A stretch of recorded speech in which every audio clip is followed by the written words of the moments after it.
من نحن ومن هم لا ندري، صرنا نتحير في الأمر ما بين مؤيده صباحا ومعارضه بعد العصر.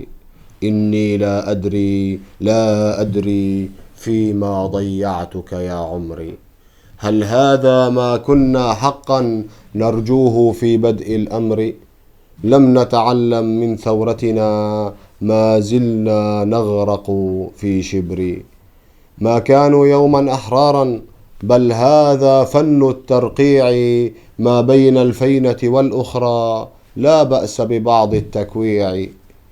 لن نقبل أن يحيوا معنا، أو نقبل عفوا أو عتقا، لنعيد تجاربنا معهم، عذرا إنا لسنا حمقى.